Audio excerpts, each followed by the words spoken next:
ಕಬ್ಬು ಬೆಳೆಗಾರರ ಹೋರಾಟಕ್ಕೆ ರೈತರ ಹೋರಾಟಕ್ಕೆ ರಾಜ್ಯ ಸರ್ಕಾರ ಅಕ್ಷರಶಃ ಬೆಚ್ಚಿ ಬಿದ್ದೋಗಿರುವಂಥದ್ದು. ಯಾಕೆಂದ್ರೆ ಫಸ್ಟ್ ಒಂದು 5 ದಿನ ಸೈಲೆಂಟ್ ಆಗ್ಬಿಟ್ಟಿದೆ, ಮಾಡಿದ್ರೆ ಮಾಡ್ಕೊಳ್ಳಿ ಆಮೇಲೆ ಹೋಗ್ಬಿಡ್ತಾರೆ ಅಂತ. ಆದ್ರೆ ಆ ಪಟ್ಟನ್ನ ಎಲ್ಲೂ ಕೂಡ ರೈತರು ಸಡಿಲಿಸಲಿಲ್ಲ.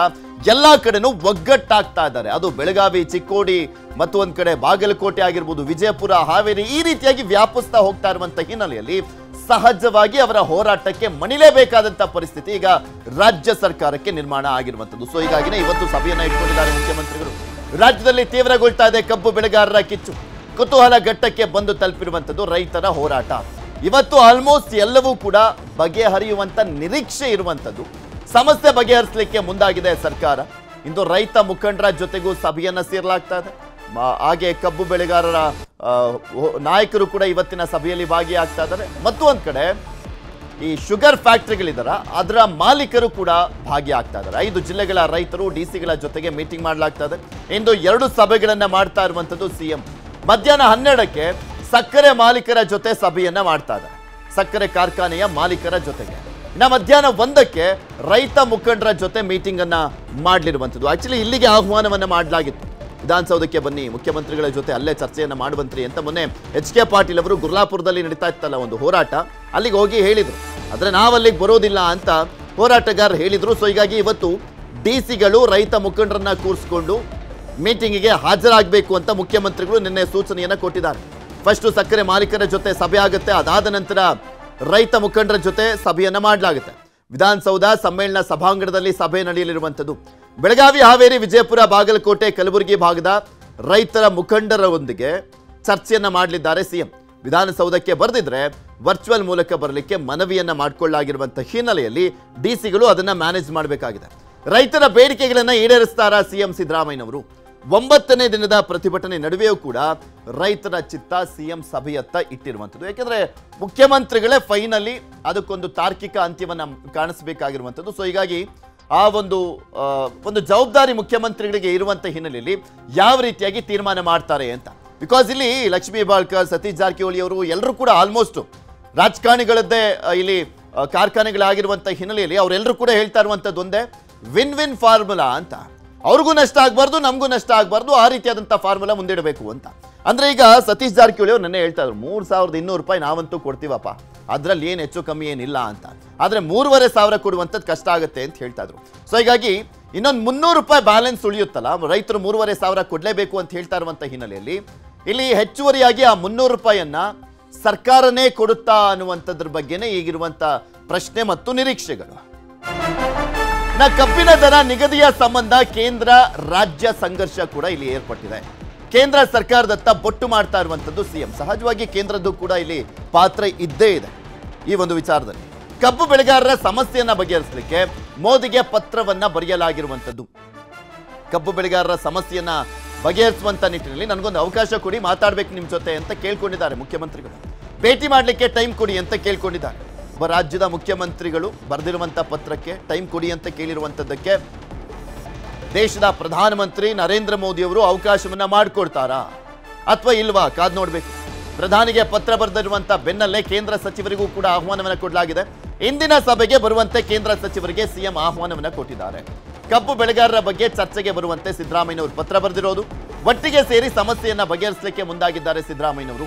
ಇಂದಿನ ಸಭೆಗೆ ಹಾಜರಾಗ್ತಾರಾ ಕೇಂದ್ರದ ಸಚಿವರು ಕಾದ್ ನೋಡ್ಬೇಕು. ಯಾಕೆಂದ್ರೆ ಸುಮ್ಮನೆ ಕೂತ್ಕೊಂಡು ಮಾತನಾಡುವಂಥದ್ದಲ್ಲ, ರಾಜ್ಯ ಸರ್ಕಾರ ಮಾಡಬೇಕು, ರಾಜ್ಯ ಸರ್ಕಾರ ರೈತರಿಗೆ ಅನ್ಯಾಯ ಮಾಡ್ತಾ ಇದೆ, ಅದು ಇದು ಅಂತ ಎಲ್ಲೋ ಕೂತ್ಕೊಂಡು ಮಾತನಾಡುವಂಥದ್ದಲ್ಲ. ಬನ್ನಿ, ಇವಾಗ ನಿಮ್ದು ಜವಾಬ್ದಾರಿ ಇದೆಯಲ್ಲ. ಎಲ್ಲ ಕೇಂದ್ರ ಸಚಿವರಿಗೂ ಆಹ್ವಾನವನ್ನು ಕೊಡಲಾಗಿದೆ. ಕುಮಾರಸ್ವಾಮಿ ಅವರು, ಪ್ರಹ್ಲಾದ್ ಜೋಶಿ ಅವರು, ಸೋಮಣ್ಣ, ಶೋಭಾ ಕರಂದ್ಲಾಜೆ ಇವರಿಗೆಲ್ಲರಿಗೂ ಕೂಡ ಆಹ್ವಾನವನ್ನು ಕೊಡಲಾಗಿದೆ ಬನ್ನಿ ಅಂತ. ಹಾಗೆ ದೇವೇಗೌಡರಿಗೆ ಆಹ್ವಾನ ಹೋಗಿದೆ. ರಾಜ್ಯಸಭಾ ವಿರೋಧ ಪಕ್ಷ ನಾಯಕರಾಗಿರುವಂತಹ ಮಲ್ಲಿಕಾರ್ಜುನ್ ಖರ್ಗೆ ಅವರು, ಈ ರೀತಿಯಾಗಿ ಎಲ್ರಿಗೂ ಕೂಡ ಆಹ್ವಾನವನ್ನು ಕೊಡಲಾಗಿದೆ. ಪಕ್ಷಾತೀತವಾಗಿ ಕರೆಯಲಾಗಿರುವಂತಹ ಸಭೆಗೆ ಎಷ್ಟು ಜನ ತಮ್ಮ ರೈತ ಪರ ಕಾಳಜಿಯನ್ನ ತೋರಿಸ್ತಾರೆ ಕಾದ್ ನೋಡ್ಬೇಕು. ಸುಮ್ಮನೆ ಕೂತ್ಕೊಂಡು ಎಲ್ಲೋ ಒಂದು ಕೂತ್ಕೊಂಡು ಕಲ್ಲೊಡಿಯೋದಲ್ಲ, ರಾಜ್ಯ ಸರ್ಕಾರ ಮಾಡಬೇಕು ಅಂತ. ಬನ್ನಿ, ಇವತ್ತು ನಿಮ್ಮ ರೈತ ಪರ ಕಾಳಜಿ ಎಷ್ಟಿದೆ ಅನ್ನುವಂಥದ್ದನ್ನು ತೋರಿಸಿ. ಇವತ್ತು ಇದೆಲ್ಲದ್ರ ಬಗ್ಗೆನೂ ಕೂಡ ಇನ್ನಷ್ಟು ಮಾಹಿತಿಯನ್ನ ಕೊಡ್ತಾ ಹೋಗ್ತಾರೆ ನಮ್ಮ ಇಬ್ಬರು ಪ್ರತಿನಿಧಿಗಳು. ನೇರ ಸಂಪರ್ಕದಲ್ಲಿ ಜಾಯಿನ್ ಆಗಿದ್ದಾರೆ. ನಮ್ಮ ಪ್ರತಿನಿಧಿ ಕಾರ್ತಿಕ್ ನೇರ ಸಂಪರ್ಕದಲ್ಲಿದ್ದಾರೆ. ಹಾಗೆ ಚಿಕ್ಕೋಡಿಯಿಂದ ನಮ್ಮ ಪ್ರತಿನಿಧಿ ಲೋಹಿತ್ ನೇರ ಸಂಪರ್ಕದಲ್ಲಿದ್ದಾರೆ. ಮೊದಲದಾಗಿ ಕಾರ್ತಿಕ್, ಇವತ್ತು ಮುಖ್ಯಮಂತ್ರಿಗಳ ಹೈ ವೋಲ್ಟೇಜ್ ಸಭೆ ಇರುವಂತದ್ದು, ಮಾಲೀಕರ ಜೊತೆ, ಅಂದ್ರೆ ಸಕ್ಕರೆ ಕಾರ್ಖಾನೆಗಳ ಮಾಲೀಕರ ಜೊತೆ, ಅದಾದ್ಮೇಲೆ ರೈತರ ಜೊತೆ ಸಭೆ ಇದೆ. ಸೊ ಸರ್ಕಾರ ಈಗ ಯಾವ ರೀತಿಯಾಗಿ ಈಗ ಆಲ್ರೆಡಿ ಈ ರೀತಿಯಾಗಿ ಒಂದು ಪರಿಹಾರವನ್ನ ಕೊಡಬಹುದು ಅನ್ನುವಂಥ ನಿಟ್ಟಿನಲ್ಲಿ ಚಿಂತನೆಯನ್ನ ಮಾಡಲಾಗಿದೆ. ಮತ್ತೆ ಯಾವೆಲ್ಲ ಕೇಂದ್ರ ನಾಯಕರು ಅಂದ್ರೆ ಕೇಂದ್ರ ಸಚಿವರಿಗೂ ಆಹ್ವಾನ ಕೊಟ್ಟಿರುವಂತ ಹಿನ್ನೆಲೆ ಅವರೆಲ್ಲ ಭಾಗಿಯಾಗ್ತಾ ಇದ್ದಾರೆ ಅಂತ. ಪೃಥ್ವಿ, ನಿನ್ನೆ ಕ್ಯಾಬಿನೆಟ್ನಲ್ಲಿ ಕಬ್ಬು ಬೆಳೆಗಾರರ ಸಮಸ್ಯೆಗೆ ಸಂಬಂಧಪಟ್ಟಂತೆ ಸುದೀರ್ಘವಾಗಿ ಚರ್ಚೆಯನ್ನು ಮಾಡಲಾಗಿತ್ತು. ಅಲ್ಲಿ ತೆಗೆದುಕೊಂಡಂತ ನಿರ್ಣಯಕ್ಕೆ ಸಂಬಂಧಪಟ್ಟಂತೆ ಇವತ್ತು ಸಿಎಂ ಸಿದ್ದರಾಮಯ್ಯವರು 2 ಪ್ರತ್ಯೇಕ ಸಭೆಗಳನ್ನು ಕರೆದಿದ್ದಾರೆ.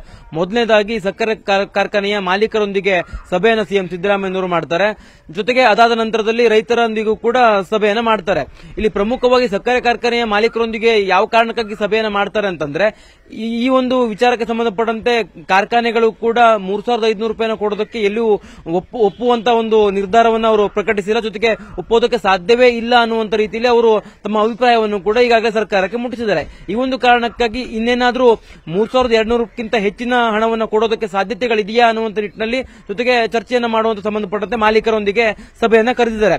ಪ್ರಮುಖವಾಗಿ ಸಿಎಂ ಸಿದ್ದರಾಮಯ್ಯ ನಡೆಸುವಂತಹ ಇವತ್ತಿನ 2 ಸಭೆಗೂ ಕೂಡ ಕೇಂದ್ರ ಸಚಿವರು ಹಾಗೂ ಸಂಸದರಿಗೂ ಕೂಡ ಆಹ್ವಾನವನ್ನು ಸಿಎಂ ಸಿದ್ದರಾಮಯ್ಯವರು ಕೊಟ್ಟಿರ್ತಕ್ಕಂಥದ್ದು. ಇದು ಸಿಎಂ ಸಿದ್ದರಾಮಯ್ಯನವರ ಚಾಣಾಕ್ಷ ನಡೆ ಅಂತಲೇ ಹೇಳಬೇಕಾಗತ್ತೆ.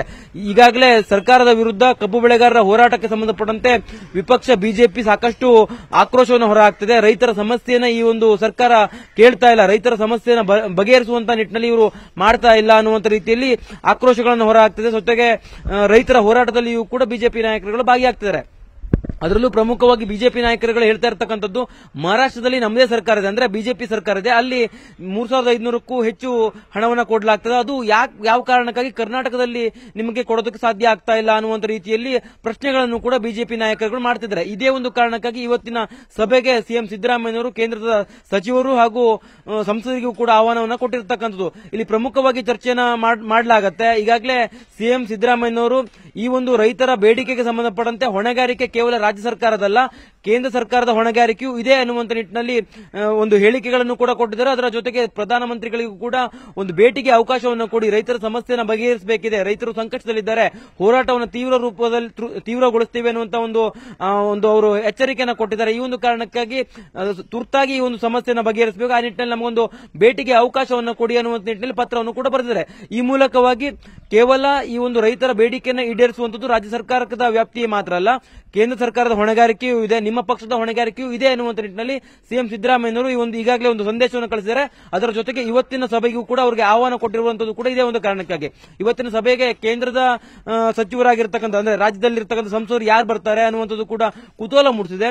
ಬಹುತೇಕವಾಗಿ ಇವತ್ತಿನ ಸಭೆಯಲ್ಲಿ ರೈತರೊಂದಿಗೂ ಕೂಡ ಏನು ಸಭೆ ನಿಗದಿಯಾಗಿದ್ದಲ್ಲ, ಆ ಒಂದು ಸಭೆಯಲ್ಲಿಯೂ ಕೂಡ ಸಿಎಂ ಸಿದ್ದರಾಮಯ್ಯನವರು ಈ ವಿಚಾರಕ್ಕೆ ಸಂಬಂಧಪಟ್ಟಂತೆ ಚರ್ಚೆಯನ್ನು ಮಾಡುವಂತಹ ಸಾಧ್ಯತೆಗಳು ಕೂಡ ಇರತಕ್ಕಂಥದ್ದು. ಜೊತೆಗೆ ಒಂದಿಷ್ಟು ಸಮಯಾವಕಾಶವನ್ನು ಕೊಡಿ ಅನ್ನುವಂತ ನಿಟ್ಟಿನಲ್ಲಿ ಸಿಎಂ ಸಿದ್ದರಾಮಯ್ಯನವರು ಇವತ್ತು ರೈತರೊಂದಿಗೆ ನಡೆಯುವಂತಹ ಸಭೆಯಲ್ಲಿ ಹೇಳಬೇಕಾದಂತಹ ಒಂದು ಅನಿವಾರ್ಯತೆಯೂ ಕೂಡ ಸೃಷ್ಟಿಯಾಗಿದೆ ಅಂತಲೂ ಕೂಡ ಹೇಳಲಾಗ್ತದೆ. ಅದೇ ಒಂದು ಕಾರಣಕ್ಕಾಗಿ ಪ್ರಧಾನಿಯನ್ನ ಭೇಟಿ ಮಾಡ್ತೇನೆ ನಾನು, ಪ್ರಧಾನಿ ಭೇಟಿಯಾದ ನಂತರದಲ್ಲಿ ನಿಮ್ಮ ಸಮಸ್ಯೆಗೆ ಸಂಬಂಧಪಟ್ಟಂತೆ ಒಂದು ತಾರ್ಕಿಕ ನಿಮ್ಮ ಒಂದು ಬೇಡಿಕೆ ಈಡೇರಿಸುವ ಸಂಬಂಧಪಟ್ಟಂತೆ ಒಂದು ನಿರ್ಣಯವನ್ನು ತೆಗೆದುಕೊಳ್ಳಲಾಗುತ್ತೆ. ಆ ಒಂದು ಕಾರಣಕ್ಕಾಗಿ ನಮಗೊಂದಿಷ್ಟು ಕಾಲಾವಕಾಶಗಳನ್ನು ಕೊಡಿ ಅನ್ನುವಂತ ನಿಟ್ಟಿನಲ್ಲಿ ರೈತರಿಗೆ ಮನವರಿಕೆ ಮಾಡುವಂತಹ ಸಾಧ್ಯತೆಗಳು ಕೂಡ ದಟ್ಟವಾಗಿರ್ತಕ್ಕಂಥದ್ದು. ಪೃಥ್ವಿ, ಕಾಲಾವಕಾಶದ ಬಗ್ಗೆ ಈಗ ಆಲ್ರೆಡಿ ಶಿವಾನಂದ ಪಾಟೀಲ್ ಅವರು ಮಾತನಾಡಿದ್ರು, 2 ದಿನ ಕೊಡ್ತೀವಿ ಅಂತಾನೂ ಕೂಡ ರೈತರು ಹೇಳಿದ್ದಾರೆ. ಅದಾದ್ಮೇಲೆ ನಾವು ರಾಷ್ಟ್ರೀಯ ಹೆದ್ದಾರಿಗಳನ್ನು ಕೂಡ ಬಂದ್ ಮಾಡೋದು ಗೊತ್ತಿದೆ ಅಂತ ಹೇಳಿದ್ದಾರೆ. ಕಾದ್ ನೋಡೋಣ ಮುಖ್ಯಮಂತ್ರಿಗಳು ಇವತ್ತು ಮನವೊಲಿಸ್ತಾರಾ ಅಥವಾ ಪ್ರೋತ್ಸಾಹ ಧನವನ್ನು ಕೊಡುವಂತ ಕೆಲಸವನ್ನ ಮಾಡಲಾಗುತ್ತಾ ಅಂತ. ನೆಕ್ಸ್ಟ್ ಚಿಕ್ಕೋಡಿಗೋಣ.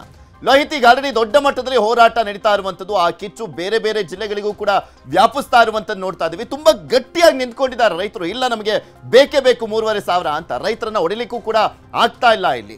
ಸೊ ಈ ಸಂದರ್ಭದಲ್ಲಿ ಇವತ್ತಿನ ಹೈ ವೋಲ್ಟೇಜ್ ಸಭೆ ಮೇಲೆ ಯಾವ ರೀತಿಯಾದಂತ ನಿರೀಕ್ಷೆಗಳನ್ನ ಇಟ್ಕೊಂಡಿದ್ದಾರೆ, ಮತ್ತೊಂದ್ ಕಡೆ ಇಲ್ಲಿ ರೈತರು ಕೂಡ ಭಾಗಿಯಾಗ್ತಾ ಇದ್ದಾರೆ, ಹೇಗೆ ಸಭೆಗೆ? ಖಂಡಿತವಾಗ್ಲೂ ಏನಂತಂದ್ರೆ ಇವತ್ತು ಸಾಕಷ್ಟು ನಿರೀಕ್ಷೆಗಳನ್ನ ಹುಟ್ಕೊಂಡಿರ್ತಕ್ಕಂಥದ್ದು. ಯಾಕಂದ್ರೆ ಕಳೆದ 9 ದಿನಗಳು ಕೂಡ ಇವತ್ತು 9ನೇ ದಿನ. ಸೊ 8 ದಿನಗಳ ಕಡೆ ದೊಡ್ಡ ಮಟ್ಟದ ಹೋರಾಟ ಮಾಡಿದ್ರು. ಇವತ್ತೇ ಹೈವೇ ಬಂದ್ ಮಾಡಬೇಕಾಗಿತ್ತು. ಆದ್ರೆ ಏನು ಮುಖ್ಯಮಂತ್ರಿಗಳು ಸಮಯಾವಕಾಶ ಕೇಳಿದಂತ ಹಿನ್ನೆಲೆಯಲ್ಲಿ ಈಗ ಅವಕಾಶನ ತಗೊಂಡು ಕೂಡ 2 ದಿನಗಳ ಕಾಲಾವಕಾಶನ ಕೊಟ್ಟಿದ್ದಾರೆ. ಆದ್ರೆ ಇವತ್ತಿಗೂ ಕೂಡ ರೈತರಲ್ಲಿ ಸಾಕಷ್ಟು ಆಕ್ರೋಶ ಇರುವಂತದ್ದು. ಯಾಕಂತಂದ್ರೆ 9 ದಿನಗಳ ಬಳಿಕ ಆದ್ರೂ ಅಟ್ಲೀಸ್ಟ್ ಸರ್ಕಾರ ಎಚ್ಚೆತ್ತುಕೊಂಡಿದೆ. ಅದು ತಕ್ಕಂಗೆ ನಮಗೆ ಫಲ ಕೂಡ ಸಿಗ್ತದೆ, ನಮ್ಗೆ ನ್ಯಾಯಯುತವಾದ ಬೇಡಿಕೆ ಸಿಗತ್ತೆ ಅನ್ನೋ ನಿಟ್ಟಿನಲ್ಲಿ ಇವತ್ತು ಕೂಡ ಹೋರಾಟ ಮುಂದುವರಿಯುತ್ತೆ. ಇವತ್ತು ಬೆಳಗಾವಿ ಸೇರಿದಂತೆ ಇವತ್ತು ಬೆಳಗಾವಿ ನಗರದಲ್ಲೂ ಕೂಡ ಬಂದ್ಗೆ ಕರೆಯನ್ನ ಕೊಟ್ಟಿದ್ದಾರೆ. ಹಾಗೆ ಹೈವೇ ಕೂಡ ಬಂದ್ ಮಾಡೋದಕ್ಕೆ ಅಂದ್ರೆ ಒಂದಷ್ಟು ಬೇರೆ ಬೇರೆ ಸಂಘಟನೆಯವರು ರಾಜ್ಯ ಹೆದ್ದಾರಿಗಳನ್ನ ಬಂದ್ ಮಾಡ್ತಾ ಇದ್ದಾರೆ. ಚಿಕ್ಕೋಡಿಯಲ್ಲೂ ಕೂಡ ಹೋರಾಟ ಮುಂದುವರೆದಿದೆ, ಅಥಣಿಯಲ್ಲೂ ಕೂಡ ಹೋರಾಟ ಮುಂದುವರೆದಿದೆ. ಆದ್ರೆ ಕೇಂದ್ರ ಬಿಂದು ಆಗಿರ್ತಕ್ಕಂಥ ಏನ್ ಗುರ್ಲಾಪುರ ಇದೆ, ಗುರ್ಲಾಪುರದಲ್ಲಿ ಅತಿ ಹೆಚ್ಚಿನ ಪ್ರಮಾಣದಲ್ಲಿ ಇವತ್ತು ಕೂಡ ಜನ ಸೇರ್ತಾರೆ, ಇವತ್ತು ಕೂಡ ಹೋರಾಟ ನಡೆಯುತ್ತೆ. ಸೊ ಈ ಒಂದು ವಿಚಾರವಾಗಿ ಮಾತನಾಡೋದಕ್ಕೆ ಇವತ್ತು ಮುಖ್ಯಮಂತ್ರಿಗಳಿಂದ ಏನೆಲ್ಲ ಅಪೇಕ್ಷೆಯನ್ನ ಪಡ್ತಾ ಇದ್ದಾರೆ, ಇವತ್ತು ನ್ಯಾಯ ಸಿಗತ್ತಾ ಅನ್ನೋ ನಿರೀಕ್ಷೆಗೆ ಇವತ್ತೇನು ಚುನಪ್ಪ ಪೂಜಾರಿ ಅವರು ಇದ್ದಾರೆ, ರೈತ ಹೋರಾಟಗಾರರು, ಇದೀ ಒಂದು ಹೋರಾಟದವನ್ನ ನೇತೃತ್ವ ವಹಿಸಿರ್ತಕ್ಕಂಥ ಅಧ್ಯಕ್ಷರು. ಸೊ ಅವ್ರನ್ನು ಕೂಡ ನಾನು ಮಾತಾಡಿಸ್ತೀನಿ. ಸರ್, ಈಗ ಇವತ್ತು ಹೈ ವೋಲ್ಟೇಜ್ ಮೀಟಿಂಗ್ ಇದೆ, ಮುಖ್ಯಮಂತ್ರಿಗಳ ನೇತೃತ್ವದಲ್ಲಿ ಕಾರ್ಖಾನೆ ಮಾಲೀಕರು ಮೀಟಿಂಗ್ ಅನ್ನ ಮಾಡ್ತಾ ಇದ್ದಾರೆ. ಸೊ ಏನೆಲ್ಲ ನಿರೀಕ್ಷೆಗಳನ್ನ ಇಟ್ಕೊಂಡಿದ್ರೆ ಇವತ್ತಾದ್ರೂ ಅಟ್ಲೀಸ್ಟ್ ಫೈನಲ್ ಆಗುತ್ತೆ ಅಂತ ಅನ್ಸುತ್ತಾ ನಿಮಗೆ? 100% ಫೈನಲ್ ಮಾಡ್ಲೇಬೇಕು ಮುಖ್ಯಮಂತ್ರಿ. ಯಾಕಂತಂದ್ರ ಇನ್ನು ಲೇಟ ನಿನ್ನೆ ಸುಮಾರು ನಾವೆಲ್ಲ ಕೂಡ ರೈತ ಸಂಘಟನೆ ಮತ್ತು ಕಬ್ಬು ಬೆಳೆಗಾರ ವತಿಯಿಂದ 50 ಲಕ್ಷ ಜನ ರಾಷ್ಟ್ರೀಯ ಹೆದ್ದಾರಿಗೆ ಕರೆ ಕೊಟ್ಟಿದ್ದೀವಿ. ನಿಮ್ಮ ಮಂತ್ರಿಗಳು ಬಂದು ತಪ್ಪಾಗಿದೆ, ಕ್ಷಮೆ ನಾಸ್ರಿ, ನನಗೆ ಒಂದು ದಿನ ಅವಕಾಶ ಕೊಡ್ರಿ ಅನ್ನುವಂತ ಭರವಸೆಗಾಗಿ ನಾವು ಸರ್ಕಾರಕ್ಕೆ ಮರ್ಯಾದೆ ಕೊಡ್ಬೇಕನ್ನೋ ಲೆಕ್ಕಾಚಾರದಾಗ. ಇಲ್ಲಾಂದ್ರ ನಿಮ್ಮ ಮಂತ್ರಿ ವಾಪಸ್ ಹೋಗೋದು ಕೂಡ ಪರಿಸ್ಥಿತಿ ಇದ್ರಿಕಿಲ್ಲ.